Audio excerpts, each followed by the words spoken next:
Hello everyone, welcome to Concept Skulls once again. Today we are going to begin our Yaqeen series for various MSc entrances like IIT JAM, CUET PG, CAT B and AIMS MSc courses. In today's class we are going to begin with a new unit that is a cell biology. Basically cell biology mains. तो हर unit में basically क्या किया है, उसे दो series में divide किया है। एक होगा आपके पास मेंस और दूसरा होगा ऑब्वियसली एडवांस वाला सीरीज। तो मेंस में और एडवांस में क्या डिफरेंस है, as the name suggest mains में हम बिल्कुल बेसिक लेवल से चीज़ों को लेकर चलेंगे और एडवांस में हम कुछ ऐसे टॉपिक होंगे जो हाई लेवल के होंगे, उनको हम बेसिकली डिस्कस करेंगे। उसमें हम ये जो बेसिक चीज़ें हैं उसमें मैं ये मान के चलूँगा कि आप सारा बेसिक पढ़ के आए हैं, तो हम उसमें बेसिकली जो जो भी थोड़ी अल्टीमेट लेवल की चीज़ें हैं उनको डिस्कस करेंगे। बट रिमेंबर दिस थिंग, जो भी आपके पास ये वेरियस एग्ज़ाम्स हैं, चाहे आईआईटी जैम सीयूईटी पीजी हो, उसमें आपके पास बेसिकली मेंस को ही मेंस के सिलेबस को टारगेट किया जाएगा। एडवांस की कुछ ही चीज़ें आपसे वहाँ पर पूछी जाएगी। तो ऐसा नहीं सोचना है कि अगर आईआईटी जैम है तो उसमें बिल्कुल ही हाई फाई लेवल की चीज़ें पूछी जाएगी, नहीं। मेंस की मैक्सिमम चीज़ें पूछी जाती हैं, बट उनको आपके पास कॉन्सेप्चुअल अंडरस्टैंडिंग होनी चाहिए। उन कॉन्सेप्ट्स को क्लियर करने के लिए ही हम यहाँ पर हैं। तो हम बेसिकली हर चीज़ को इन डेप्थ लेकर चलेंगे। तो सेल बायोलॉजी में बेसिकली हम क्या क्या डिस्कस करेंगे वो हम देख लेते हैं पूरे चैप्टर में। उसमें हम देखेंगे सबसे पहले overview of the cell, prokaryotic eukaryotic cell के बारे में, then cell theory, cell membrane, cell wall and the endomembrane system जिसमें ER, Golgi body and lysosomes वगैरह आते हैं। देन वैक्यूल को भी हम डिस्कस करेंगे, लिखा नहीं है यहाँ पे। Then the double membrane organelles like mitochondria and plastid, protein factory, ribosome, various cytoskeletal structure like microtubules, microfilament, intermediate filaments, then the locomotory structure, cilia and flagella, centrosome, centriole, microbodies and last nucleus and chromosome को हम discuss करेंगे। So in today's class what we are going to discuss the overview of cell, prokaryotic and eukaryotic cell के बीच difference and the cell theory. So let's begin our class. So actually अब हम cell biology mains को start करते हैं, but before starting the class मैं आपको थोड़े बहुत पॉइंट्स आपको बताना चाहता हूँ। देखिए, मेंस का जो सिलेबस है उसमें मैक्सिमम चीज़ें क्या होगी, फैक्ट बेस्ड होंगी।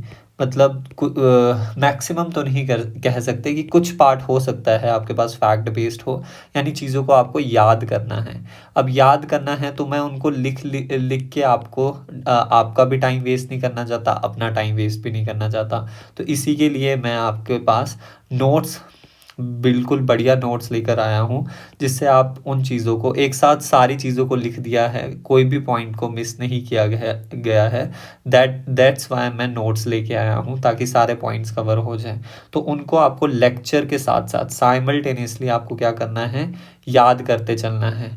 ये मेरा मेन टारगेट है कि आपको लेक्चर के साथ साथ ही चीज़ें क्या हो जाए, लर्न हो जाए, जो फैक्ट बेस्ड हैं। फिर कुछ जो फिर आपके पास रिमेनिंग कॉन्सेप्ट बेस्ड चीज़ें होंगी, उनको तो पहले मैं आपको लिख के समझा दूंगा अलग से स्लाइड में, और फिर उनको नोट्स के थ्रू हम क्या कर लेंगे, रिवाइज कर लेंगे। ठीक है, इतनी चीज़ मैं आपके लिए करके लाया हूँ। वन मोर लास्ट थिंग जो कि काफ़ी इंटरेस्टिंग है, रिकॉल। हम स्लाइड्स के बीच बीच में रिकॉल सीरीज़ एक स्लाइड ले लिया करेंगे रिकॉल की, जिसमें मैं आपको रैंडमली कोई भी पॉइंट पूछ लूँगा कि हाँ जी बताओ इसका क्या मतलब था, इसमें क्या चीज़ आएगी, वो मैं रिकॉल स्लाइड में आपसे पूछ लूँगा। सो दैट्स इट, मेरे एंड से इतना ही था। प्लीज़ पेन पेंसिल लेके कागज़ लेके बैठिए, साथ साथ में याद करते चलना है। मेन टारगेट ये है, याद करना है और समझ कर चलना है हमें चीज़ों को। ठीक है, हमें खाली ऐसे सुनने नहीं है, भजन की तरह नहीं सुनना है प्लीज़। तो साथ साथ लिखते चलना और साथ साथ याद करते चलना। ठीक है, so let's begin our class, let's begin our new unit that is the cell biology. तो first of all, father of cytology कौन है, रॉबर्ट हुक, सभी को पता है। सेल की डिस्कवरी किसने की है, रॉबर्ट हुक ने ही की है 1665 में। But he actually discovered the dead cell, यानी एक्चुअली उन्होंने सेल वॉल को डिस्कवर किया था। बेसिकली कहने का क्या मतलब है, डेड सेल का क्या मतलब होता है? डेड सेल का सिंपली मतलब है कि आपके पास प्रोटोप्लास्ट नहीं है। विदाउट प्रोटोप्लास्ट, प्रोटोप्लास्ट ही हमारे पास लिविंग मैटर होता है सेल का, जिसमें कि हमारे पास सेल मेम्ब्रेन आती है एंड प्रोटोप्लाज्म आता है, right.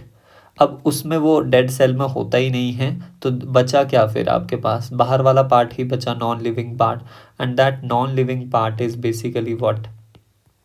That is the cell wall. तो रॉबर्ट हुक ने एक्चुअली क्या डिस्कवर किया था? सेल वॉल डिस्कवर की थी। किस में की थी? That is the Spanish oak tree in the form of honeycomb. अब जो ये आपके पास स्ट्रक्चर देखने को मिलता है, ऐसा किस में मिलता है? हनीकॉम में मिलता है, जो मधुमक्खी का छत्ता होता है उसमें ऐसी कंपार्टमेंट हमें देखने को मिलती है। दैट्स वाई उन्होंने इन कंपार्टमेंट्स को ही नाम क्या दे दिया था? सेल्यूले दे दिया था, बिकॉज लैटिन में जो आपके पास सेल्यूले होता है उसका मतलब ही कंपार्टमेंट्स होता है, राइट। तो टर्म सेल भी किसने दिया? रॉबर्ट हुक ने दिया। एक्चुअली उन्होंने सेल्यूले टर्म दिया था in his book Micrographia. Later वो फिर मॉडिफाई कर दिया गया था एज सिंपल सेल की फॉर्म में। तो फर्स्ट सेल तो डिस्कवर रॉबर्ट हुक ने किया, but actually first living cell किसने देखा था? दैट इज द एवी Leeuwenhoek, that is Anton von Leeuwenhoek, जिन्हें हम फादर ऑफ माइक्रोस्कोपी भी कहते हैं, बिकॉज इन्होंने ही क्या किया था? माइक्रोस्कोप को डिस्कवर किया था। तो यहाँ पे लिखेंगे हम माइक्रोस्कोप की डिस्कवरी भी इन्होंने ही की थी। और उन्होंने कौन कौन से लिविंग सेल्स को देखा था? उन्होंने देखे थे bacteria, fungi, yeast, sperms and RBC को उन्होंने देखा था। Then last discovery of nucleus किसने की? ये इसलिए साथ ले आया बिकॉज कंफ्यूज होते हैं Robert Hooke and Robert brown ने। तो रॉबर्ट ब्राउन ने डिस्कवर किया न्यूक्लियस को। दो चॉइस अगर आपके पास है 1831 एंड 1832, तो हम 1831 पे जाएंगे, but at the end of 1831 किया था, तो समटाइम्स ऑप्शन में 1832 भी दे रखा होता है। Now next is cell is the basic unit of all living organisms, and all living organisms composed of cells, either वो unicellular हो सकते हैं और वो multicellular भी हो सकते हैं। वेट, यूनिसेलुलर भी हो सकते हैं और मल्टीसेलुलर भी हो सकते हैं। अब unicellular organism itself is capable of independent living, because वो सारे के सारे वाइटल फंक्शन को खुद ब खुद परफॉर्म कर सकता है। जैसे एक कॉम्प्लेक्स ह्यूमन बॉडी है, उसमें रेस्पिरेशन होती है फॉर द सर्वाइवल, फिर हमारे पास फूड का डाइजेशन भी होता है, देन हमारे में रिप्रोडक्शन भी होता है। तो ये तो एक complex multi cellular body perform कर रही है सारी चीज़ें, but unicellular organism is also capable of performing all these various function itself, ठीक है। But anything less than a cell, less than a structure of complete cell is not ensures independent living. कोई भी चीज़ एक cell से अगर कम है तो वो इंडिपेंडेंट लिविंग परफॉर्म नहीं कर सकती। फॉर एग्जाम्पल हमारे पास वायरसेस हैं, वायरसेस को हम क्या मान के चलते हैं? They are considered as a cellular particles, यानी वो सेल भी नहीं है, सेल से कम के पार्टिकल्स हैं, तो वो इंडिपेंडेंट लिविंग कर ही नहीं सकती। That's why viruses are dependent on host, वो होस्ट पे डिपेंडेंट होते हैं। सो फाइनली ये कंक्लूड किया गया कि सेल ही जो है वो fundamental structural and functional unit of life है, यानी बेसिक, समटाइम्स बेसिक को ही हम फंडामेंटल करके भी लिखते हैं। तो fundamental and basic unit of life जो है वो सेल ही है, यानी इससे छोटी चीज़ कोई है नहीं जो कि फंक्शन भी परफॉर्म कर सके और वो स्ट्रक्चर भी प्रोवाइड कर सके, ठीक है। अब हमारे पास आता है हिस्ट्री ऑफ साइटोलॉजी। साइटोलॉजी की हिस्ट्री हमने यहाँ पे देख ही लिया है। रॉबर्ट हुक आए 1665 में, उन्होंने डिस्कवर किया सेल को, और इन्हीं को ही हम फादर ऑफ साइटोलॉजी भी कहते हैं। कॉक और बाक ऑफ स्पेनिश ओक ट्री में इन्होंने डिस्कवर किया था, और उन्होंने डिस्कवर एक्चुअली डेड सेल किया था। टर्म उन्होंने सेलुला दी, ये भी हमने देख लिया, ये रिपीट हो गई है शायद स्लाइड, है ना।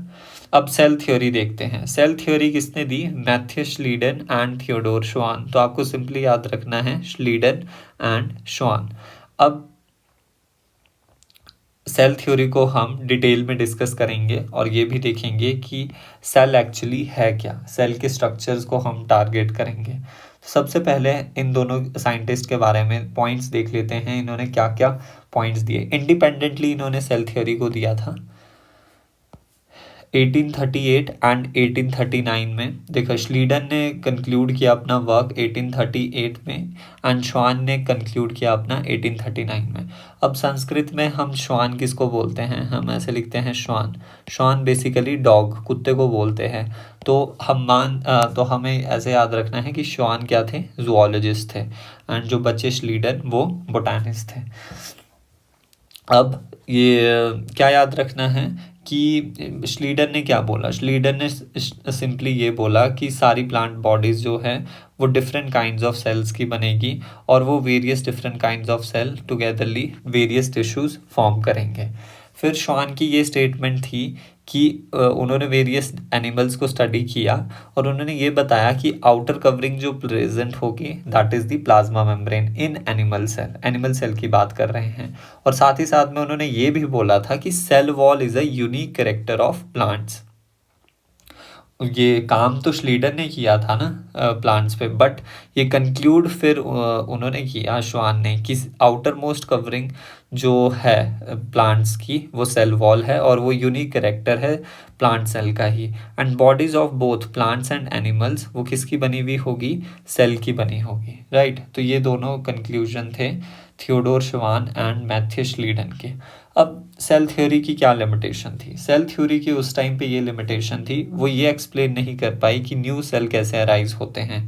तो उसी के लिए मॉडिफिकेशन ऑफ सेल थ्योरी दिया गया, या फिर इसे सेल लीनिएज थ्योरी भी कहते हैं, जिसमें ये बताया गया कि न्यू सेल जो है वो राइज होते हैं from the pre existing cell.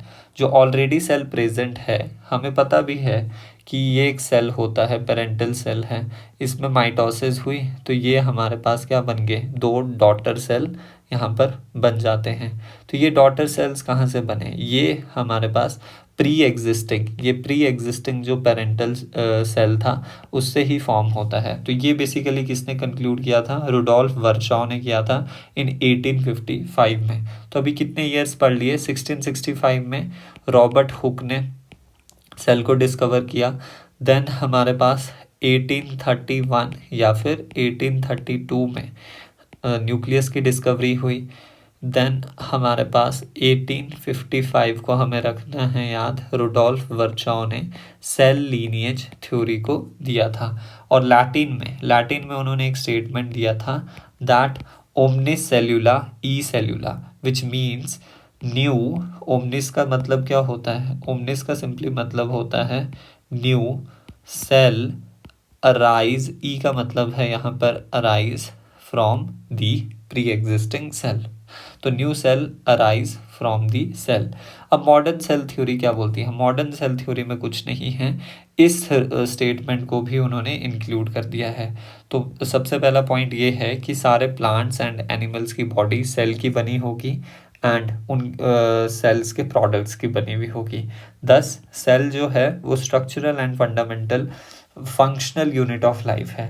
And also new cell जो है वो प्री एग्जिस्टिंग सेल से अराइज होंगे। नेक्स्ट हमारे पास आता है कुछ सेल के साइजेस हमें याद रखने हैं। तो सिंपली पहले यहाँ पे डायग्राम में देख लो कि जो आपके पास टिपिकल बैक्टीरियल सेल है, यानी टिपिकल क्या बोले, प्रोकैरियोटिक सेल। प्रोकैरियोटिक सेल जो है उसका साइज कितना है, 1 to 2 माइक्रोन। फिर यूकैरियोटिक सेल का 10 टाइम्स कर दो, दैट इज 10 to 20 माइक्रोन। फिर पीपीएलओ यानी कि माइकोप्लाज्मा, माइकोप्लाज्मा का कितना बताया, 0.1 माइक्रोन। एंड वायरसेस और भी छोटे हैं, दैट इज 0.02 to 0.02 माइक्रोन। तो स्टार्टिंग कहाँ से हुई, स्टार्टिंग आप यहाँ से कर लो 10 to 20 माइक्रोन। फिर आप एक कम करते जाओ, एक एक ज़ीरो आपको कम करते जाना है, तो 1 to 2 माइक्रोन। फिर आपको डेसिमल प्लेस, पहले डेसिमल यहाँ पे है ना, डेसिमल को शिफ्ट करते चलना है। हमने यहाँ पे किया तो 1 हो गया, अब 1 से यहाँ पे कर दो तो क्या हो जाएगा, 0.1 हो जाएगा, 0.1। फिर 0.1 के बाद 0.001, इसी को ही हम ऐसे याद रख लेंगे 0.02, तो 0.02 टू 0.2 माइक्रोन। तो ये बेसिकली किसका हो गया, ये स्टार्टिंग में हो गया यूकैरियोट्स 10 to 20 माइक्रोन के, फिर प्रोकैरियोट्स 1 to 2 माइक्रोन, 1/10 इसका, फिर प्रोकैरियोटिक का 1/10 करेंगे तो हमारे पास आ जाएगा PPLO which is the smallest living, ये स्मॉलेस्ट लिविंग सेल है। Smallest living cell obviously prokaryotic ही होगा, यानी बैक्टीरिया ही होगा कोई, उसमें भी हमारे पास माइकोप्लाज्मा है। फिर सबसे छोटे जो हैं वो वायरसेस हैं, बट वायरसेस को हम लिविंग कंसीडर नहीं करते, that's why PPLO are consider as the smallest living cell. तो हम यहाँ पे देख सकते हैं क्या क्या लिखा है। माइकोप्लाज्मा सबसे पहले दे रखा है, mycoplasma that is the smallest living 0.3 micron to 0.1 micron, फिर viruses 0.2 to 0.02 micron, bacteria 3 to 5 और 1 to 2 करके भी लिखा रहता है, eukaryotic cell 10 to 20 micron. RBC का हमें स्पेशली याद रखना है 7 माइक्रोन का डायामीटर होता है। जो ये होता है ना म्यू एम, इसको समटाइम्स हम एक्चुअली में पूरा फुल फॉर्म इसका माइक्रोमीटर है, दैट इज़ बेसिकली 10⁻⁻6 मीटर। इसी माइक्रोमीटर को हम समटाइम्स माइक्रोन भी पढ़ते हैं। और एक होता है मिली, वो आपको याद रखना है, दैट इज दी mm, उसको ऐसे लिखते हैं which is basically the millimetre which is equals to 10⁻³ metre. अब कुछ लॉन्गेस्ट ह्यूमन सेल कौन है, नर्व सेल है। लार्जेस्ट ह्यूमन सेल ओवम और एग सेल जो फीमेल में बेसिकली प्रेजेंट है।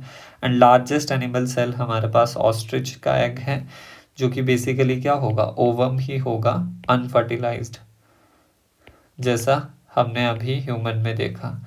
And largest plant cell Acetabularia का होगा। Acetabularia basically single celled that is unicellular green alga है। ये हमें कुछ चीज़ें फैक्ट याद रखने हैं। तो अभी तक आपको लग रहा है कुछ किसमें समझाने का है, सब कुछ ही याद करने का है, तो प्लीज़ बाय हार्ट इन चीज़ों को याद करते चलें। नेक्स्ट आता है shape of cell. Now the shape of cell is basically determined by the function performed by the cell. तो ये चीज़ हमें याद रखनी है कि किसी भी पर्टिकुलर सेल की जो शेप होती है दैट इज डिटरमाइंड कि वो कौन सा फंक्शन बेसिकली परफॉर्म कर रहा है। अब जो शेप होगी वो डिस्क लाइक हो सकती है, पॉलीगोनल हो सकती है, columnar, cuboidal, irregular, thread like, कुछ भी हो सकती है। जैसे कुछ एग्जांपल्स दिए हैं, आरबीसी की शेप राउंड एंड बायकॉन्केव होती है। Round and biconcave at a time कैसे हो सकती है, कभी सोचा है आपने? बायकॉन्केव तो ऐसा होता है और राउंड ऐसा होता है, तो एक साथ दोनों शेप्स कैसे हो सकती है? एक्चुअली अगर आप कैरम की गोटी देखोगे कभी, तो वो ऊपर से दिखती कैसी है, ऐसे, वेट, टॉप व्यू उसका ऐसा होता है। और अगर आप लेटरल देखोगे यानी साइड से देखोगे, तो वो आपको बायकॉन्केव दिखेगा, यानी कुछ ऐसा। देखो, जब आप ऊपर से देखोगे तो वो राउंड दिखेगा, बट जब आप लेटरली देखोगे, ऐसे देखोगे, तो हमें बायकॉन्केव दिखेगा दोनों तरफ से। WBC की शेप कैसी होती है? अमीबॉइड, ऐसी, अमीबा के जैसी। ऑइड का मतलब होता है लाइक, अमीबा के जैसी शेप होती है। अमीबा भी ऐसा ही होता है, WBC भी ऐसे ही होते हैं। ऐसी शेप उनकी क्यों है? अब देखिए, हाँ, ये सिग्निफिकेंस इसका बताना भूल गया कि राउंड एंड बायकॉन्केव शेप क्यों है आरबीसी की। इसलिए है बिकॉज उसे हीमोग्लोबिन को पैक करवाना है अपने अंदर। तो हीमोग्लोबिन को पैक करवाने के लिए, मैक्सिमम स्पेस बनाने के लिए सबसे फेवरेबल जो शेप थी दैट इज़ राउंड एंड साथ ही साथ में बायकॉन्केव। WBC की शेप अमीबॉइड क्यों है? अमीबॉइड इसलिए है बिकॉज WBC बेसिकली क्या, फैगोसाइटोसिस को परफॉर्म करेंगे। तो फैगोसाइटोसिस करने के लिए जैसे अमीबा के पास सूडोपोडिया होते हैं, वैसे ही WBC के पास भी एक्सटेंशन होती है, जिसकी वजह से वो जो वायरसेस है, बैक्टीरिया है प्रेजेंट, उनको क्या कर सके, फैगोसाइटाइज कर सके। अब कॉलमनार एपिथेलियम हमें पता है कैसे, लॉन्ग टॉल सेल्स होते हैं, ठीक है, लॉन्ग टेल सेल्स होते हैं, narrow cells. Then nerve cell, long and branch. Nerve cell देखा ही होगा, ये ऐसे हमारे पास सेल बॉडी रहती है और ये इसका एक्सॉन निकला होता है and these are the axon terminals. तो ये लॉन्ग क्यों हैं, ब्रांच्ड क्यों हैं ऐसे, बिकॉज इन्हें सिग्नल्स को क्या करना है, कैरी ऑन करना है एंड पास ऑन करना है। ट्रेकियार्ड इलोंगेटेड बिकॉज ट्रेकियार्ड नहीं, ट्रिकीड्स। ट्रिकीड्स हमारे पास जाइलम का कंपोनेंट है और उन्हें बेसिकली क्या करना है, ट्रांसपोर्ट करना है मटेरियल्स का, बेसिकली वाटर का एंड मिनरल्स का। तो दैट्स वाई वो इलोंगेटेड है। Mesophyll cell round and oval shape के होते हैं। तो आई होप ये सारी चीज़ें आपको समझ आ गई होगी। यहाँ पे डायग्रामेटिकली भी बिल्कुल अच्छे से समझाया हुआ है दैट आरबीसी की शेप, डब्ल्यूबीसी कॉलमनार की long and narrow, then nerve cell की ब्रांच्ड एंड लॉन्ग, ट्रिकीड की इलोंगेटेड एंड मीजोफाइल सेल की राउंड एंड ओवल। नेक्स्ट हमारे पास आता है types of cells. There are two main types of cell, prokaryotic and eukaryotic, and इनका classification का basis क्या है वो मेनली याद रखना है। क्लासिफिकेशन का बेसिस, वेट, क्लासिफिकेशन का बेसिस है दी type of nucleus they have, type of nucleus they have, या फिर हम बोल सकते हैं न्यूक्लियर मेम्ब्रेन प्रेजेंट और एब्सेंट। ये मेन बेसिस है इनका क्लासिफिकेशन का। एज द नेम सजेस्ट, देखो यहाँ पर प्रो का मतलब है प्रिमिटिव, कैरियो का मतलब है न्यूक्लियस, यानी यहाँ पे प्रिमिटिव न्यूक्लियस होगा। यू मतलब true and Cairo means nucleus, यानी यहाँ पे ट्रू न्यूक्लियस प्रेजेंट होगा। तो प्रोकैरियोटिक सेल में क्या है, प्रोकैरियोटिक सेल में मेम्ब्रेन बाउंड न्यूक्लियस जो है वो एब्सेंट होगा। यूकैरियोटिक में nuclear membrane bound nucleus present होगा। यानी बेसिकली यहाँ पे नेकेड डीएनए प्रेजेंट है साइटोप्लाज्म में और यहाँ पर न्यूक्लियर मेम्ब्रेन प्रेजेंट है डीएनए के अराउंड। तो ये आप एक बैक्टीरियल सेल को देख सकते हैं एंड यूकैरियोटिक सेल को। तो जो बैक्टीरियल सेल में डीएनए है वो ऐसे ही साइटोप्लाज्म में पड़ा हुआ है, but remember in undefined region. ऐसा नहीं है कि पूरे साइटोप्लाज्म में फैला पड़ा है हर कहीं पे, किसी डिफाइंड रीजन में वो हमारे पास प्रेजेंट है और उस डिफाइंड रीजन को हम न्यूक्लियोइड कहते हैं। ये हम अभी डिस्कस करेंगे और डिटेल में। वेयर एज जो यहाँ पे जेनेटिक मटेरियल है, डीएनए है, उसके बाहर हमारे पास एक न्यूक्लियर मेम्ब्रेन की क्या है, कोटिंग प्रेजेंट है। तो दैट्स वाई इस पूरे स्ट्रक्चर को हमने क्या बोल दिया, न्यूक्लियस बोल दिया। तो न्यूक्लियस बेसिकली किस में प्रेजेंट होता है, यूकैरियोटिक सेल में। Now cytoplasm, what is cytoplasm, याद रखना cytoplasm term and plasmodesmata term same scientist ने दी है, दैट इज दी स्ट्रासबर्गर। अब साइटोप्लाज्म वो सेमी फ्लूइड मैट्रिक्स होती है और वो ऑक्यूपाई करता है वॉल्यूम ऑफ सेल को पूरे को। बेसिकली ये मेन अरीना है, यानी मेन जोन है, मेन एरिया है फॉर ऑल सेलुलर एक्टिविटीज़। जैसे हमें पता ही है प्रोटीन की सिंथेसिस होनी है। न्यूक्लियस में तो बेसिकली क्या होता है, न्यूक्लियस में हमारे पास डीएनए का रेप्लिकेशन हो जाता है एक बार और ट्रांसक्रिप्शन होती है। उसके बाद प्रोटीन का फॉर्मेशन हो गया, प्रोटीन का पोस्ट ट्रांसलेशनल मॉडिफिकेशन हो गया, वो सब कुछ, और वेरियस चीज़ें होती हैं, एंजाइम्स का मैच्योरेशंस वगैरह, ये सारी चीज़ें कहाँ पर होगी, साइटोप्लाज्म में ही होगी। Then chemical reactions occur in it to keep the cell in living state, मतलब साइटोप्लाज्म में वेरियस केमिकल रिएक्शन होती है to keep in the living state, और साइटोप्लाज्म दोनों में प्रेजेंट होगा, प्रोकैरियोट में एंड यूकैरियोट में प्रेजेंट होगा। बट जो इसके कंपोनेंट्स होंगे साइटोप्लाज्म के वो वेरियस हो सकते हैं इन बोथ दी सेल। अब रिकॉल स्लाइड आ चुकी है, तो सबसे पहले मेरे को बता दो सेल थ्योरी के बारे में फटाफट, जो जो भी आपको चीज़ें याद आ रही है। तो सेल थ्योरी में हमने क्या क्या देखा, सेल थ्योरी में हमने देखा 1838 एंड 1839 में इंडिपेंडेंटली, 38 में किसने दी, श्लीडन या श्वान ने, श्लीडन ने अपना वर्क कंक्लूड किया था एंड 1839 में श्वान ने अपना वर्क कंक्लूड किया था।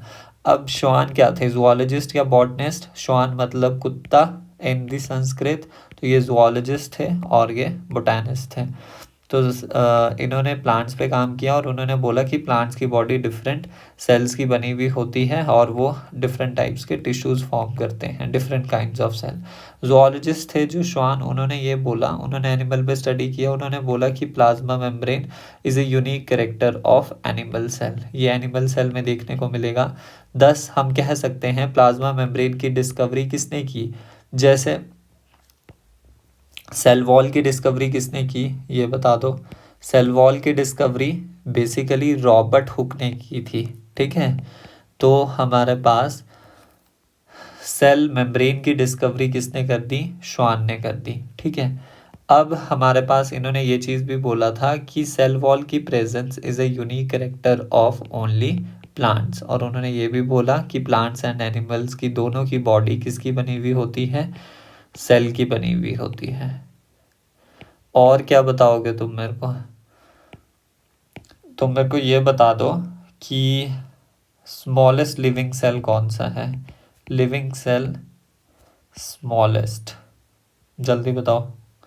अभी बताया माइकोप्लाज्मा है, माइकोप्लाज्मा, या फिर बोल लो प्लूरोनिमोनिया लाइक ऑर्गेनिज्म। कितना साइज है, हमने बोला था प्रोकैरियोट का कितना है, 1/10 है यूकैरियोट का, दैट इज़ 1 to 2 माइक्रोन, और माइकोप्लाज्मा का 1/10 of prokaryotic, that is 0.1 to 0.2 micron, ठीक है। तो रिकॉल में इतना ही लेके चलते हैं, बाकी चीज़ें आगे डिस्कस करते हैं।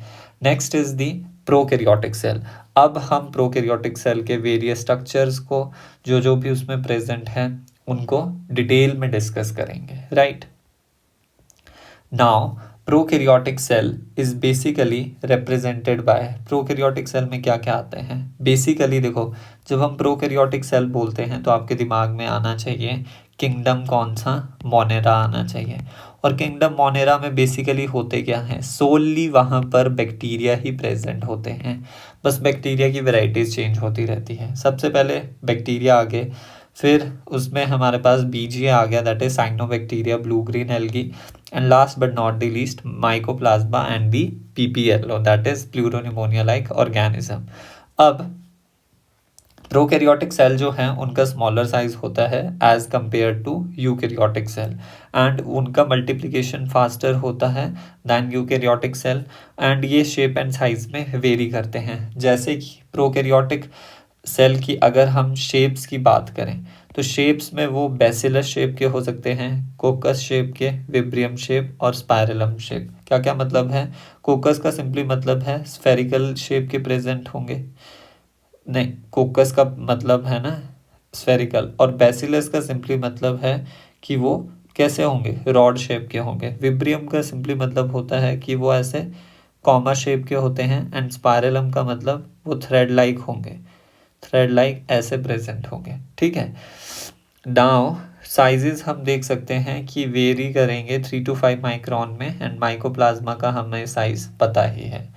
तो ये स्लाइड देख सकते हैं कि कोकस हमारे पास स्फेरिकल शेप के हैं, बेसिलस रॉड शेप के हैं, स्पायरोकीट्स भी एक वैरायटी है, एंड स्पायरिला जो है वो स्पायरल रिबन शेप के हैं, विब्रियो कॉमा शेप के हैं। नेक्स्ट हमारे पास आता है that organisation of prokaryotic cell is fundamentally similar but vary in shape and function. तो क्या बोला कि जो हर प्रोकैरियोटिक सेल है, इतने सारे टाइप्स के प्रोकैरियोटिक सेल पढ़ लिए, उनकी फंडामेंटल ऑर्गेनाइजेशन तो सिमिलर है, बट वो शेप और फंक्शंस में वेरी वेरी करेंगे। फंडामेंटल सिमिलैरिटीज़ का क्या मतलब है कि प्लाज्मा मेम्ब्रेन सिमिलर होगी, साइटोप्लाज्म, नेकेड डीएनए प्रेजेंट होगा, मतलब न्यूक्लियर मेम्ब्रेन उनमें एब्सेंट रहेगी, एंड 70s राइबोसोम सब में ही कॉमन होगा। यानी फंडामेंटल ऑर्गेनाइजेशन जो एक बैक्टीरियल सेल की है उसको हम फटाफट एक बार देख लेते हैं।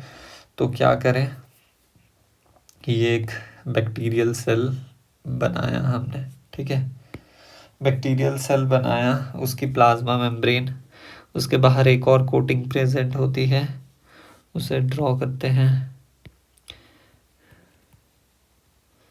This is what, this is, पूरे में बना लूँ क्या, टाइम वेस्ट होगा, चलो बना लेते हैं यार, थोड़ी टाइम पास भी ज़रूरी है लाइफ में, क्यों ज़रूरी है कि नहीं, फिर एक और कोट यहाँ पे बनाते हैं। मेरा मेन गोल यही है कि आपका टाइम कम से कम वेस्ट हो, ठीक है, और ज़्यादा से ज़्यादा चीज़ें हम समझ पाएँ। नाउ फर्स्ट ऑफ ऑल जो ये वाइट लेयर है आपको याद रखना है PCB, ये होता है ना PCB, PCG याद रखना है। फर्स्ट ऑफ ऑल P से हो जाएगा प्लाज्मा मेम्ब्रेन, C से हो जाएगा सेल वॉल, अब G से हो जाएगा ग्लाइको कैलिक्स। तो प्लाज्मा मेम्ब्रेन जो है ये जो वाइट वाला पार्ट है ये है, एंड सेल वॉल जो है ये हमारे पास ये वाला part, and glycocalyx outer most हमारे पास प्रेजेंट है। तो प्लाज्मा मेम्ब्रेन को सिंपली याद रखेंगे ये इनर मोस्ट है, एंड ग्लाइकोकैलिक्स जो है वो आउटर मोस्ट है। इन सभी स्ट्रक्चर्स को हम डिटेल में डिस्कस करेंगे। फिर हमारे पास यहाँ पर किसी डिफाइंड रीजन ऑफ साइटोप्लाज्म में क्या प्रेजेंट होगा, इनका DNA प्रेजेंट होगा, that is known as the, that region is known as the nucleoid, ठीक है। और यहाँ पर क्या क्या प्रेजेंट होगा, जल्दी जल्दी बताते रहो क्या क्या चीज़ें प्रेजेंट होती हैं। राइबोसोम्स भी देखने को मिलते हैं समटाइम्स हमारे पास, ये राइबोसोम्स, अरे ये राइबोसोम्स जो है हमें क्या होता है, कहाँ पे देखने को मिलते हैं, एक mRNA के साथ जुड़े होते हैं। फिर इस स्ट्रक्चर को हम क्या बोल देते हैं, राइबोसोम यहाँ पे 70s टाइप के ही होंगे, और इस स्ट्रक्चर को हम बोल देते हैं पॉलीराइबोसोम और द पॉलीसोम, ठीक है। अब ऑन दिस सेल स्ट्रक्चर यहाँ पर प्लाज्मा मेम्ब्रेन की कुछ एक्सटेंशंस प्रेजेंट होती है, ठीक है, ऐसी ये ट्यूब लाइक होगी एक्सटेंशंस। अभी थोड़ा सा रफ मैं बना रहा हूँ, इतना फेयर नहीं। और इन ट्यूब्स को हम क्या बोल देते हैं, पिलाई कह देते हैं। और कुछ ऐसी होती है ब्रिसल्स लाइक होगी, वो सॉलिड होते हैं, देखने से ही पता चल रहा है। जो ये पिलई थी वो कैसी है, पिलई तो हॉलो है एंड लॉन्ग है, और जो ये ब्रिसल लाइक है ये स्मॉल एंड रिजिड है, और इन्हें ही हम क्या बोलते हैं, फिम्ब्रे बोलते हैं। और लोकोमोशन के लिए बैक्टीरिया के पास क्या हो सकता है, फ्लैजेला भी प्रेजेंट हो सकता है, एक भी हो सकता है, एक भी नहीं हो सकता, बंच में भी हो सकता है, वो सब हम आगे डिस्कस करेंगे। और क्या होगा, और यहाँ पे ही प्लाज्मा मेम्ब्रेन की तो ये हमने एक्सटेंशंस देखी बाहर की तरफ, ये सारी कुछ एक्सटेंशंस अंदर की तरफ को भी हो सकती है, और उनको हम क्या बोलते हैं, कुछ बीच में हो सकती है सेंट्रल, कुछ लैटरल हो सकती है। These are known as the mesosomes, और दी इन्हीं को ही हम क्या बोलते हैं, कॉन्ड्राइड्स कहते हैं। और ये तो हमें पता ही है, ये जो जेल लाइक मैट्रिक्स यहाँ पे प्रेजेंट है इसे हम साइटोप्लाज्म बोलते हैं। और कुछ वेरियस स्ट्रक्चर्स भी मिलेंगे, वो हम आगे चलकर डिस्कस करेंगे, बट मेनली तो यही सब कुछ प्रेजेंट होता है। समटाइम्स यहाँ पर क्या देखने को मिलता है, कुछ बॉडीज़ देखने को मिलती है, स्टोरेज ग्रैन्यूल्स मिलते हैं, इनको हम क्या बोलते हैं, इंक्लूजन बॉडीज़ कहते हैं, इंक्लूजन बॉडीज़ बोलते हैं। तो ये हमने बेसिकली क्या डिस्कस किया, टिपिकल बैक्टीरियल सेल का स्ट्रक्चर, फंडामेंटल ऐसा ही हमारे पास देखने को मिलता है। अब हम डायग्रामेटिकली यहाँ पे देख सकते हैं कि क्या क्या बताया है। ये तो हमारे पास क्या किया है, इलेक्ट्रॉन माइक्रोस्कोप से देखा गया है, ट्रांसमिशन इलेक्ट्रॉन माइक्रोस्कोप से बैक्टीरिया का स्ट्रक्चर देखा गया है। उधर इतना फैसिनेटिंग स्ट्रक्चर देखने को नहीं मिलता, ये तो एनिमेटेड स्ट्रक्चर है जो कि हमने बनवाया है किसी आर्टिस्ट से, तो एक्चुअल में हमें ऐसा दिखा। बट अब हम उसको देखें क्या क्या स्ट्रक्चर्स हैं, तो फिम्ब्रे हमने देखा, देन हमारे पास न्यूक्लियोइड, न्यूक्लियोइड देख सकते हैं आप क्या है, रीजन है, याद रखना, it is the specified region where the cell DNA is located, not enclosed by the membrane. कोई यहाँ पर न्यूक्लियर मेम्ब्रेन प्रेजेंट नहीं है, but that DNA genetic material is confined to a specific part of the cytoplasm, ठीक है। इसी nucleoid को हम क्या बोलते हैं, बैक्टीरियल क्रोमोसोम भी बोल देते हैं। क्रोमोसोम जैसी स्ट्रक्चर तो वैसे बैक्टीरिया में प्रेजेंट होती ही नहीं है, बट एक प्रेजेंट है तो हम बोल देते हैं कि एक बैक्टीरियल क्रोमोसोम प्रेजेंट है। देन प्लाज्मा मेम्ब्रेन दिखाई है, सेल वॉल हमने डिस्कस कर लिया, कैप्सूल। ये कैप्सूल बेसिकली ग्लाइकोकैलिक्स की ही टाइप है, आगे चलकर अभी बताता हूँ। फ्लैजेला लोकोमोशन के लिए हो सकता है। तो ये टिपिकल रॉड शेप बैक्टीरिया है। अब रॉड शेप बैक्टीरिया का नाम बता दो फटाफट, क्या होता है? रॉड शेप बैक्टीरिया बताया अभी मैंने, बेसिलस। तो ये चीज़ें याद रखना, साथ साथ चीज़ें याद करते चलो। सबसे पहले मोस्ट इम्पॉर्टेंटली ग्लाइकोकैलिक्स। चलिए ग्लाइकोकैलिक्स को डिस्कस करते हैं। वेट, ग्लाइकोकैलिक्स देखो आउटर मोस्ट है। जब पीसीजी लिखा, पीसीजी, तो ये आउटर मोस्ट है और ये इनर मोस्ट है। फिर सेल वॉल मिडल में आती है and plasma membrane inner most है। अब ग्लाइकोकैलिक्स में हमारे पास वैसे तो हर लेयर का डिस्टिंक्ट फंक्शन है, बट एक साथ ये कैसा प्रोटेक्टिव यूनिट की तरह काम करती है एंड कंबाइंडली इनको क्या बोलते हैं हम? सेल, वेट, सेल एनवेलोप बोलते हैं। कंबाइंडली इनको सेल एनवेलोप कहते हैं और ये केमिकली कॉम्प्लेक्स स्ट्रक्चर होता है। अब ग्लाइकोकैलिक्स जो आपके पास प्रोकैरियोट्स में प्रेजेंट है वो पी से याद रखेंगे, P for prokaryotes, P for polysaccharides. Whereas जो यूकैरियोट्स हैं उनमें ग्लाइकोकैलिक्स ओलिगोसेकेराइड्स का प्रेजेंट होता है। ये मेन डिफरेंस है। अब ग्लाइकोकैलिक्स जो है वो हमारे पास थिन लूज लेयर की फॉर्म में भी हो सकता है, तो उसे स्लाइम लेयर बोल देते हैं। और ग्लाइकोकैलिक्स जो है वो थिक एंड टफ लेयर की फॉर्म में भी हो सकता है, तो उस टाइम उसे कैप्सूल भी कह देते हैं, राइट। अब ग्लाइकोकैलिक्स की थिकनेस जो है एंड कॉम्पोजिशन याद रखना है ये पॉइंट। ग्लाइकोकैलिक्स की थिकनेस, थिकनेस तो वेरी करती है, इंपॉर्टेंट क्या है? कॉम्पोजिशन भी वेरी करती है। ऐसी लाइन दी गई है स्टैंडर्ड बुक में। अब हमें क्या याद रखना है, ये कॉम्पोजिशन किस में वेरी कर सकती है? बेसिकली डिफरेंट बैक्टीरिया की बात की गई है। ग्लाइकोकैलिक्स का क्या क्या फंक्शन है? देखो स्लाइम लेयर है तो ये सेल एडहेरेंस, मतलब चिपकने का काम करने देगी, यानी कॉलोनी फॉर्मेशन में हेल्प करेगी। ऑल्सो जो सेल रिकॉग्निशन है उसमें भी हेल्प करती है। एंड ग्लाइकोकैलिक्स कोट जो होता है, बेसिकली जो कैप्सूल कोट होता है, वो प्रोटेक्ट करता है बैक्टीरिया को from host to make them pathogenic. अब हमने क्या पढ़ा था? ग्रिफिथ ट्रांसफॉर्मेशन एक्सपेरिमेंट, अगर आपको याद होगा, बेसिकली 1926 में जो, आई एम नॉट श्योर 1926 है 28, आप चेक करना एक बार, बट 26 है मेरे हिसाब से। 1926 में क्या किया था ग्रिफिथ ट्रांसफॉर्मेशन में? आर एंड एस स्ट्रेन लिया था, किसका? इसका न्यूमोकोकस बैक्टीरिया का, न्यूमोकोकस बैक्टीरिया का, दैट इज न्यूमोकोकस न्यूमोनिया का आर एंड एस स्ट्रेन। तो उनमें मेन डिफरेंस क्या था? उनमें मेन डिफरेंस ये था कि आर स्ट्रेन रफ स्ट्रेन थी, एस स्ट्रेन स्मूथ स्ट्रेन थी। स्मूथ स्ट्रेन जो थी उसमें क्या था? उसमें कैप्सूल प्रेजेंट था। कैप्सूल किसका प्रेजेंट था? म्यूकोपॉलीसेकेराइड का कैप्सूल प्रेजेंट था। तो जो ये म्यूकोपॉलीसेकेराइड का कैप्सूल था ये बेसिकली क्या था? ग्लाइकोकैलिक्स ही था, ग्लाइकोकैलिक्स था। और ये ग्लाइकोकैलिक्स उस बैक्टीरिया को क्या दे रहा था? उस एस स्ट्रेन को क्या दे रहा था? पैथोजेनिसिटी और विरुलेंस प्रोवाइड कर रहा था। वो प्रिवेंट कर रहा था कि वो होस्ट से क्या हो, होस्ट के इम्यून सिस्टम से रिकॉग्नाइज हो पाए। एंड आर स्ट्रेन जो था उसमें कैप्सूल जो था वो लैक कर रहा था।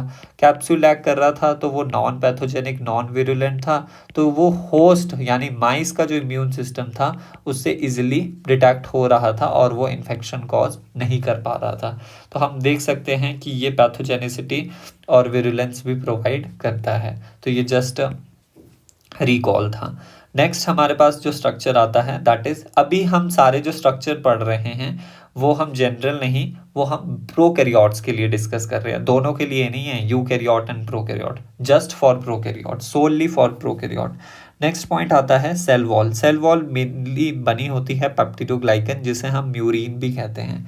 अब पेप्टाइड का मतलब है अमीनो एसिड प्रेजेंट होंगे, ग्लाइकन का मतलब है कि कुछ सेकेराइड्स, शुगर मॉलिक्यूल प्रेजेंट होंगे।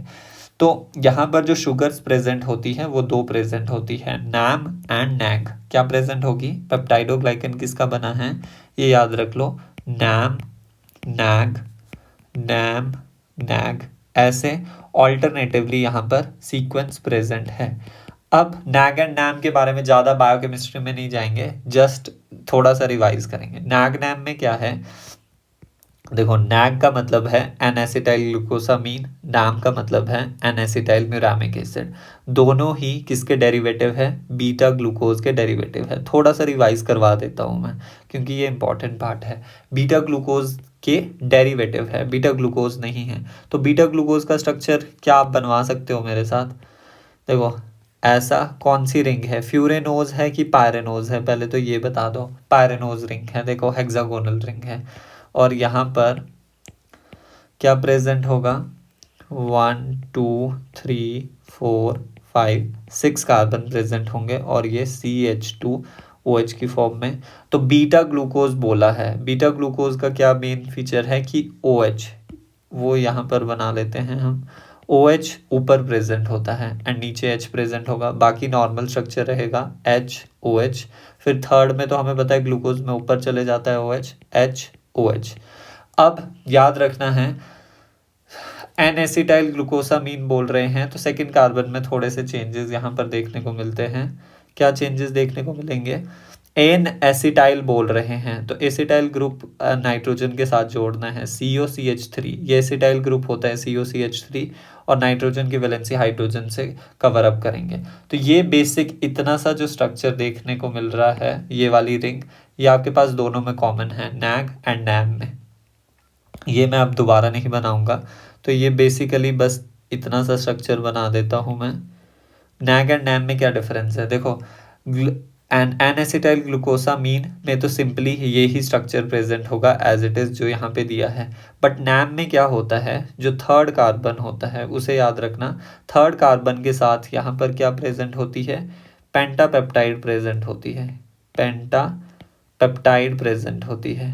पेंटापेप्टाइड यानी कि 5 अमीनो एसिड जुड़े होंगे। अब उनका सीक्वेंस क्या होता है? LD, मैंने आपको याद करवाया था बायोकेमिस्ट्री में, अगर आपको याद होगा लास्ट ईयर हमने जो डिस्कस किया था बायोकेमिस्ट्री का। तो LD लगाया, यानी LED लगाया। हमने 2 बार ये बात बोली, ठीक है? यानी LL फॉर्म है अमीनो एसिड की और ये DD फॉर्म है। अब इसमें क्या क्या आएगा? ये एलेनीन आ गया, L-एलेनीन, और यहाँ पर हमने बोला ग्लू लगाया, ऐसे याद किया था। तो ये आ गया ग्लूटामिन, GLN से हम रिप्रेजेंट करते हैं। और ये हमारे पास LYS लाइसिन। तो क्या क्या है यहाँ पर? याद हो गया ना? L एलेनिन है, यहाँ पे D ग्लूटामिन है, यहाँ पर L लाइसिन है, D एलेनिन है एंड L एलेनिन है। ये पेंटापेप्टाइड। तो ये स्ट्रक्चर किसका हो गया? एन एसिटाइल मिरामिक एसिड का, एन एसिटाइल ग्लूकोसामीन का। सिंपली यही वाला स्ट्रक्चर यहाँ पर प्रेजेंट है। अब सिंपली क्या है, इसमें एक और चीज़ याद रख लेना जब रिवाइज कर ही रहे हैं, कि यहाँ पर लिंकेज कैसी होती है? β14 ग्लाइकोसाइडिक लिंकेज प्रेजेंट होती है। तो आपका ये पेप्टिडोग्लाइकन का स्ट्रक्चर पूरा रिवाइज हो गया। थोड़ा बहुत यहाँ पर एंटीबायोटिक्स का भी पढ़ लेते हैं, कि यहाँ पर जो पेप्टाइडोग्लाइकन है उसे कौन इनिबिट करता है? बीटा लैक्टम्स जो हैं वो सेल वॉल सिंथेसिस को इनिबिट करते हैं, सेल वॉल सिंथेसिस को इनिबिट करते हैं बैक्टीरिया में। तो वो beta lactams basically NAG NAM के बीच 1,4 ग्लाइकोसाइडिक लिंकेज है, β14 ग्लाइकोसाइडिक लिंकेज है, उसे ब्रेक करते हैं। तो क्या आप बताइए, मेरे को बताना, जो बीटा लैक्टम्स हैं वो किसके लिए इफ़ेक्टिव होगी? माइकोप्लाज्मा के लिए इफ़ेक्टिव होगी, या फिर नॉर्मल कोई यू बैक्टीरिया है उसके लिए इफेक्टिव होगी, या फिर आर्किया बैक्टीरिया के लिए होगी? जल्दी बताइए, बीटा लैक्टम्स किसके लिए काम करेगी? देखो माइकोप्लाज्मा की बात करें तो इनमें सेल वॉल ही प्रेजेंट नहीं होती। आर्किया की बात करें, इसमें सेल वॉल प्रेजेंट होती है, यू बैक्टीरिया में भी प्रेजेंट होती है। यू बैक्टीरिया में पेप्टाइडोग्लाइकन की बनी होती है, ये हमें पता है। आर्किया में हमारे पास जो सेल वॉल है वो पेप्टाइडोग्लाइकन की नहीं, वो स्यूडोम्यूरिन की एक कंपाउंड है उसकी बनी होती है। यानी हमें पता है बीटा लैक्टम्स जो हैं they are effective against only the peptidoglycan के अगेंस्ट वो इफेक्टिव है। तो वो सिर्फ और सिर्फ इन्हें मार पाएगी, यू बैक्टीरिया को किल कर पाएगी, इनमें नो इफेक्ट आर्किया में भी कोई इफेक्ट देखने को नहीं मिलेगा, माइकोप्लाज्मा में भी कोई इफेक्ट देखने को मिलेगा। यानी कि mycoplasma and archaea are insensitive to beta lactams, only the eubacteria are sensitive to beta lactams because their cell wall is composed of peptidoglycan. तो ये चीज़ें भी आपको पता होनी चाहिए, यहाँ से ये पूछी जाती है। तो यहाँ पे देख सकते हैं कि बोला है cell wall is absent in mycoplasma, that's why mycoplasma को हम कोट ऑफ सेल भी कहते हैं, यानी इन्होंने कोट नहीं पहन रखा, और जोकर ऑफ प्लांट किंगडम भी कहते हैं। तो ये सीधे फैक्ट्स हमें याद होने चाहिए। सेल वॉल का फंक्शन क्या है? शेप प्रोवाइड करना, स्ट्रक्चरल सपोर्ट प्रोवाइड करना एंड प्रोटेक्शन प्रोवाइड करना, सो दैट सेल जो है वो बर्स्ट और कोलैप्स ना करे। नेक्स्ट स्ट्रक्चर जो आता है प्रोकैरियोटिक का, that is the plasma membrane. अब प्लाज्मा मेम्ब्रेन जो है वो सिलेक्टिवली परमिएबल है यहाँ पर, यानी वो सिलेक्टिव मॉलिक्यूल्स का ही इनफ्लो एंड आउटफ्लो करवा सकती है। फिर नेक्स्ट आता है ये इंटरेक्ट करती है आउटसाइड वर्ल्ड से, यानी एक्स्ट्रा सेल्यूलर जो फ्लूइड वगैरह प्रेजेंट होगा एक्स्ट्रा सेल्यूलर सब्सटेंसेस से। देन सिमिलर स्ट्रक्चर होता है to that of eukaryotic cell. It is the only structure which is similar to eukaryotic structure. जैसा यूकैरियोटिक स्ट्रक्चर होता है प्लाज्मा मेम्ब्रेन का, वैसा ही हमारे पास प्रोकैरियोटिक स्ट्रक्चर भी होता है। सेम लिपिड बाइलेयर दोनों में आपके पास सेम होती है स्ट्रक्चरली। कॉम्पोजिशन तो छोड़िए, कॉम्पोजिशन तो यूकैरियोट्स में भी वेरियस यूकैरियोट्स में वेरी करती है, बट जो ये लिपिड बाइलेयर का स्ट्रक्चरल कॉम्पोजिशन है वो सेम होगा। दैट इज लाइपोप्रोटीनेशियस होगी, लिपिड्स एंड प्रोटीन की बनी हुई होगी, एंड लिपिड्स बाइलेयर में अरेंज होंगे। अब बैक्टीरिया का हमने क्लासीफाई किया है as gram positive and gram negative. ये किस बेसिस पे किया है? इनका मेन डिफरेंस जो है क्लासिफिकेशन का वो है कि डिफरेंस इन सेल एनवेलप और सेल वॉल, यानी बैक्टीरिया की कुछ स्ट्रेन में सेल वॉल का डिफरेंस है, सेल वॉल सेल एनवेलप का ही पार्ट है, दैट्स वाई हम इनको इंटरचेंजेबली यूज़ करते हैं। तो ग्राम पॉजिटिव में भी हमारे पास पेप्टिडोग्लाइकन की होगी, ग्राम नेगेटिव में भी पेप्टिडोग्लाइकन की सेल वॉल होती है, सेल वॉल की बात कर रहे हैं। बट एडिशनली पेप्टाइडोग्लाइकन के साथ यहाँ पे एलपीएस भी होता है, दैट इज लाइपोपॉलीसेकेराइड, और वो ही यहाँ पे डिफरेंशियल कैरेक्टर देता है, जिसकी वजह से हमारे पास रिस्पॉन्स टू ग्राम स्टेनिंग भी इन पे डिफरेंट हो जाता है। तो बेसिस ऑफ क्लासिफिकेशन मेनली आपके पास सेल वॉल का ही होता है in among the gram positive and the gram negative. Next structure is the nucleoid. अब हम थोड़ा फास्ट लेके चलेंगे बिकॉज इसमें समझने का अब कुछ नहीं है, सब कुछ समझा दिया है। Nucleoid is essential. न्यूक्लियोइड क्या है? असेंशियल है, क्योंकि ये बेसिकली क्या है? हेरिडिटरी मटेरियल है, ये हेरिडिटरी मटेरियल है बैक्टीरिया का, हेरिडिटरी मटेरियल है, ठीक है। अब ये जीनोमिक डीएनए भी इसे कहते हैं। फिर इसे ही याद रखना जीनोफोर भी कहते हैं। क्या क्या कहते हैं? वेट, इसको लिख लेते हैं, जीनोफोर या फिर हम इसे इंसिपिएंट न्यूक्लियस भी कहते हैं। बैक्टीरियल क्रोमोसोम भी इसे ही कहते हैं। बट आपको याद रखना है न्यूक्लियोइड का एक्चुअली मतलब क्या है। न्यूक्लियोइड बेसिकली रीजन है, कन्फाइंड रीजन है इन दी साइटोप्लाज्म। साइटोप्लाज्म में एक डिफाइंड रीजन है जहां पर where bacterial genome is present, genome is present, ये चीज हमें याद रखनी है। नेक्स्ट हमारे पास आता है यहाँ पर न्यूक्लियर मेम्ब्रेन एब्सेंट है, डीएनए जो है नेकेड है, कैसा है? सिंगल है, सर्कुलर है, डबल स्ट्रैंडेड है। देखो यहाँ पर बोल रहे हैं सर्कुलर है ना, सर्कुलर बना दिया, और डबल स्ट्रैंडेड है और सिंगल है, तो कुछ ऐसा होगा। बट एक्चुअली ज़रूरी नहीं है ऐसा तो हम देखते नहीं है। सर्कुलर का सिंपली मतलब है ये वाला एंड और ये वाला एंड दोनों जुड़े हुए होंगे, तो ये हो गया, पर ये सिंगल स्ट्रैंडेड है, तो डबल स्ट्रैंडेड बनाने के लिए ये हम दूसरा स्ट्रैंड बनाएंगे और ये ऐसा जुड़ा है। तो ये दोनों ही हमारे पास कैसे हैं, सर्कुलर है।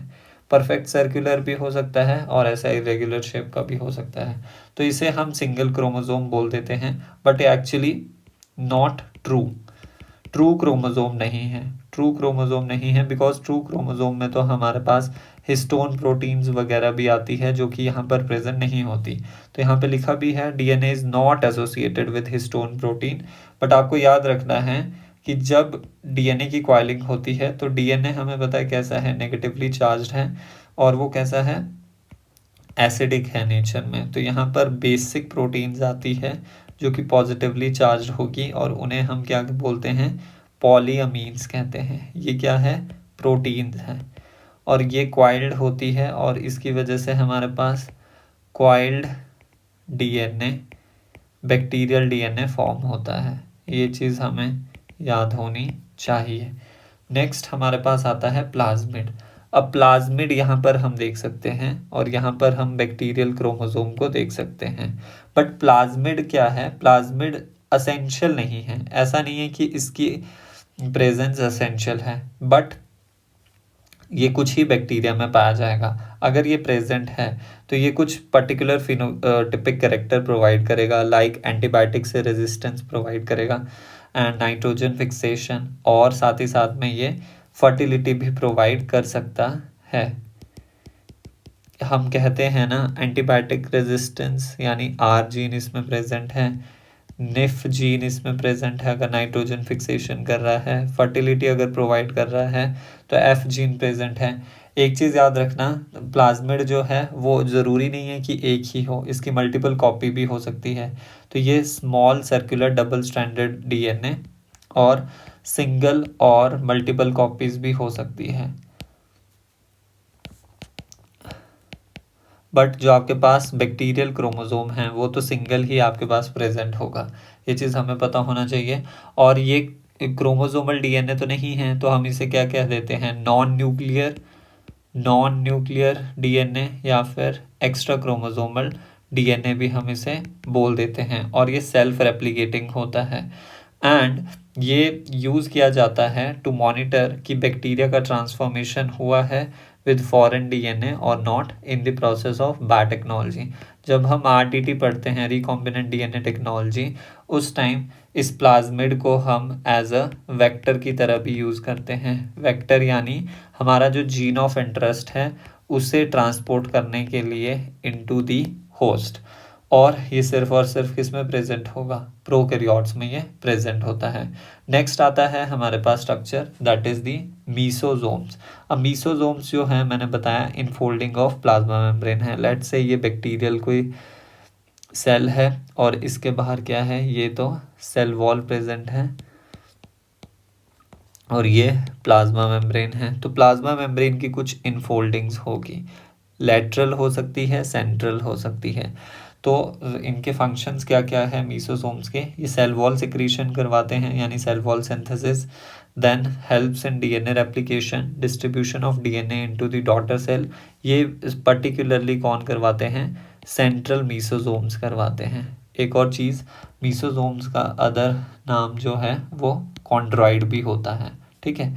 और मीसोसोम्स के पास हमारे पास क्या होते हैं, कुछ एरोबिक रेस्पिरेशन के एंजाइम्स होते हैं, यानी ये एटीपी सिंथेसिस में इन्वॉल्व होते हैं। That's why they are analogous to mitochondria, यानी इनका सिमिलर फंक्शन है एज दैट ऑफ माइटोकॉन्ड्रिया।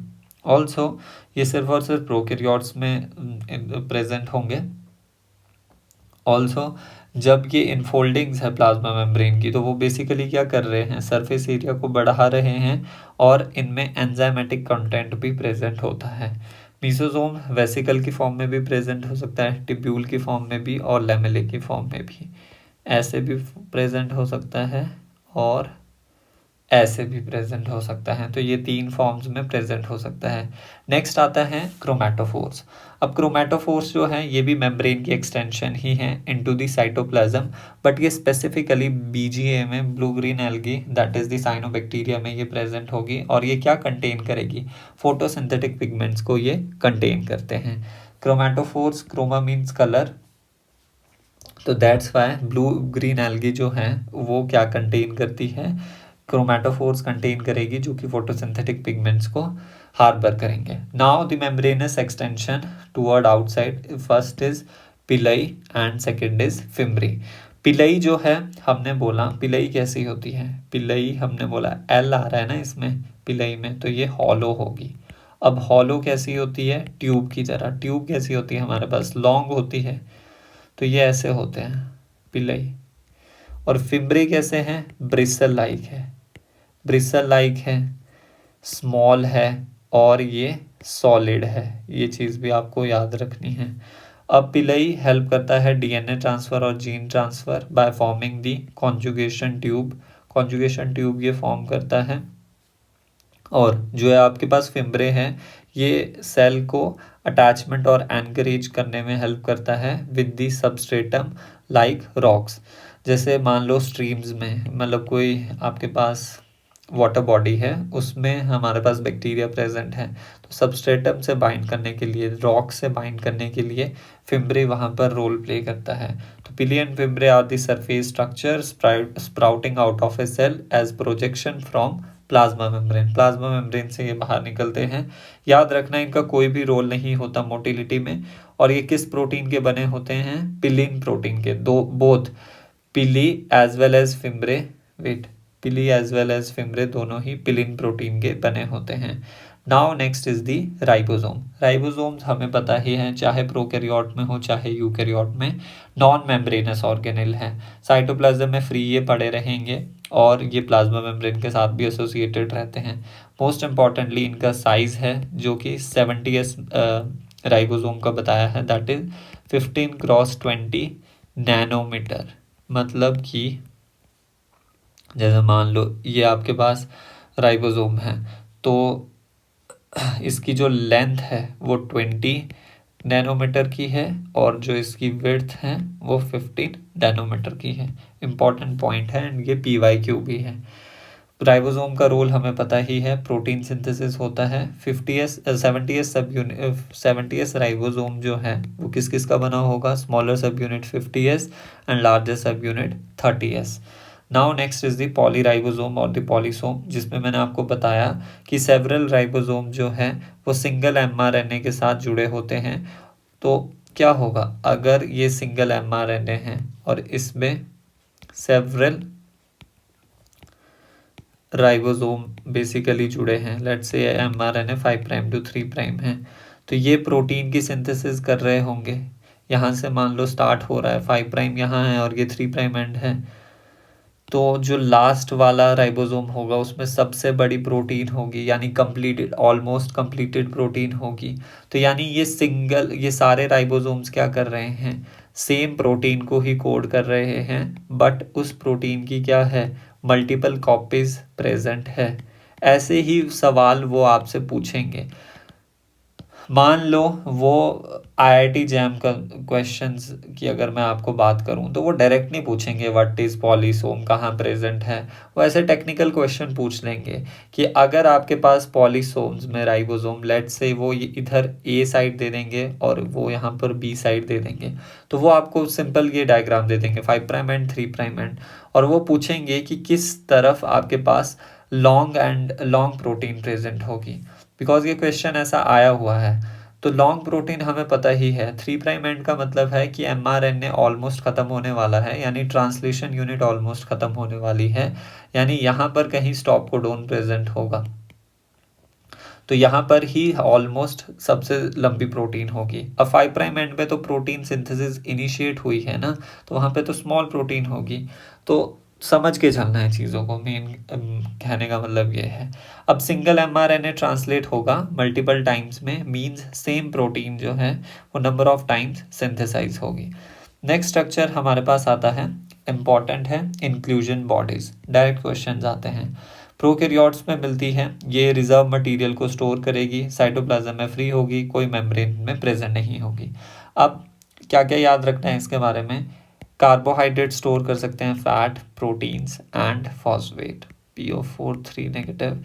तो ये कार्ब्स को स्टोर कर सकते हैं, फैट्स को एंड प्रोटीन्स को स्टोर कर सकते हैं। तो जो कार्बोहाइड्रेट को स्टोर करेंगे उन्हें हम बोलते हैं ग्लाइकोजन ग्रैन्यूल, ये हम याद रखेंगे। देन जो फैट्स को स्टोर करेंगे उन्हें हम बोलते हैं पॉलीहाइड्रोक्सी ब्यूटारेट ग्रैन्यूल्स। जो प्रोटीन्स को स्टोर करते हैं उन्हें हम बोलते हैं साइनोफाइसियन ग्रैन्यूल्स। ये लिख के इसलिए बता रहा हूँ, साथ साथ तुम भी लिखो और याद कर लो। इसलिए लिखने का मतलब यही है, लिखे भी हैं फिर भी मैं लिख रहा हूँ, तो उसका मतलब ये है कि आप भी साथ साथ लिखो, साइमल्टेनियसली लिखो और याद करो। PO4 नेगेटिव जो है यानी फॉस्फेट ग्रैन्यूल, उनको हम वॉल्यूटिन ग्रैन्यूल भी कहते हैं। याद कैसे करेंगे, देखो ग्लाइकोजन तो सीधा याद हो रहा है, कार्बोहाइड्रेट्स, प्रोटीन्स में पी आ रहा है और साइनोफाइसियन में भी प्री आ रहा है। अब फैट्स मतलब फैटी एसिड तो पॉलीहाइड्रोक्सी, ये क्या है, ब्यूटारिक एसिड है, तो उससे हम याद कर लेना, फैटी एसिड से याद करेंगे इसको, फैटी एसिड, और ये ब्यूटारिक एसिड, ब्यूटारेट मतलब ब्यूटारिक एसिड भी बोल सकते हैं। एंड लास्ट जो बचा वॉलेटिन ग्रैन्यूल, वो फॉस्फेट ग्रैन्यूल कहलाएगा, यानी वो फॉस्फेट को स्टोर करेगा।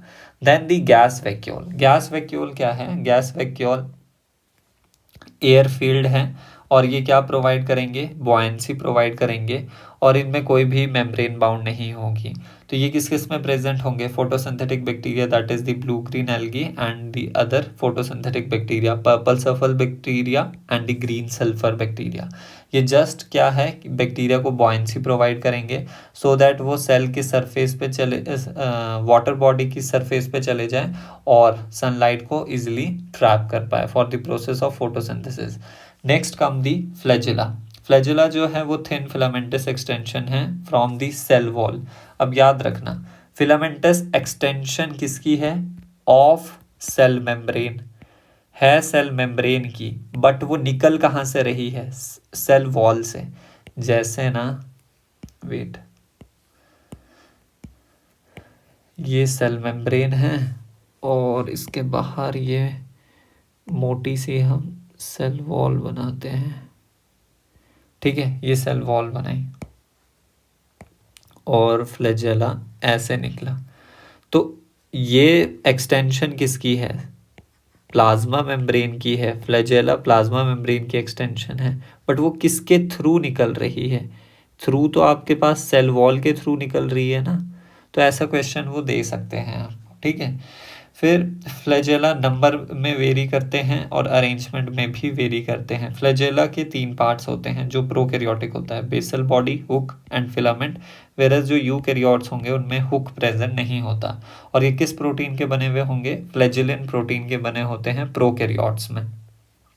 अब जो हम इतनी देर से बात कर रहे हैं कि फ्लैजिला की अरेंजमेंट वेरियस हो सकती है, तो कैसी कैसी हो सकती है, ए ट्राइकस अगर आपके पास कोई भी फ्लैजिला नहीं है, मोनोट्राइकस अगर एक फ्लैजिला है, लोफोट्राइकस अगर बंच में एक साइड पे प्रेजेंट है, एम्फीट्राइकस मींस एक एक फ्लैजिला दोनों साइड है, और याद रखना लोफोट्राइकस को ही हम सिफेलोट्राइकस भी कहते हैं। सिफेलोट्राइकस, सिफेलो का मतलब ही क्या होता है, हेड, हेड मतलब एक साइड में, एक साइड में मतलब पोलर, एक तरफ में प्रेजेंट है, तो ये लोफोट्राइकस को हम सिफेलोट्राइकस भी कहते हैं। लिख ही लो यहाँ पे, तुम भूलना मत। फिर एम्फीट्राइकस, एम्फी का मतलब होता है बोथ, बोथ एंड्स पे हमें एक एक देखने को मिलेगा। वैसे सिफेलोट्राइकस को आपको याद रखना है कि एक साइड पे प्रेजेंट होगा। लोफोट्राइकस का मतलब होता है, लोफोट्राइकस का देखो यहाँ पे बताया ही हुआ है, वो एम्फीलोफोट्राइकस दिया है, दोनों साइड में प्रेजेंट है, ठीक है। तो इसको इंटरचेंजेबली हम यूज़ करते हैं दोनों टर्म्स को। पेरीट्राइकस का मतलब है पूरे सेल सरफेस, पेरी का मतलब होता है पेरीफेरी, यानी सारी जो इसकी पेरीफेरी है, सारी बाउंड्री है, वहाँ पर हमारे पास फ्लैजिला देखने को मिलेगा। Next, prokaryotic flagella and eukaryotic flagella के बीच कुछ डिफरेंस, ये स्मॉलर होगा, ये लॉन्गर होगा, ये थिनर होगा, ये थिकर होगा। याद रखना, prokaryotic flagella flagellin protein and eukaryotic flagella micro tubulin protein का बना होता है, यानी माइक्रोट्यूब्यूल्स की अरेंजमेंट से बना होता है, ठीक है। अब यहाँ पे 3 पार्ट्स होते हैं, बेसल बॉडी, हुक, फिलामेंट, यहाँ पर सिर्फ basal body and filament present होंगे। वन मोर पॉइंट जो इम्पोर्टेंट पॉइंट है कि यहाँ पर जो मूवमेंट है फ्लैजिला की प्रोकैरियोट्स में वो 360 डिग्री होती है, रोटेटरी होती है, और यहाँ पे विप लाइक यानी ऐसे कैसा, लेफ्ट राइट ऐसे ऐसे होगी मूवमेंट, और यहाँ पे तो ऐसे रोटेटरी मूवमेंट होगी, कोई भी कवरिंग प्रेजेंट नहीं होती मेम्ब्रेन की, बट यूकैरियोटिक फ्लैजेला में हमारे पास प्लाज्मा मेम्ब्रेन की कवरिंग प्रेजेंट होती है। क्या होता क्या है कि जैसे मान लेते हैं ये प्रोटीन के फिलामेंट है, फ्लैजिलिन प्रोटीन है, तो ये जस्ट ऐसे प्रेजेंट होगी यहाँ पर, बट यहाँ पर जब हम बोल रहे हैं ये माइक्रोट्यूब्यूल्स हैं, ये माइक्रोट्यूब्यूल्स किससे सराउंड होंगे, they are surrounded by the plasma membrane, ये प्लाज्मा मेम्ब्रेन है, एंड अंदर हमारे पास प्रोटीन के फाइबर है, that is the microtubules. So बस आज के लिए इतना ही था, नेक्स्ट क्लास में हम यूकैरियोटिक सेल से आगे कंटिन्यू करेंगे। So if you really like this session please hit the like button, and if you have any queries do post it in the comments below. We will meet in next class. Till then, happy learning, be safe.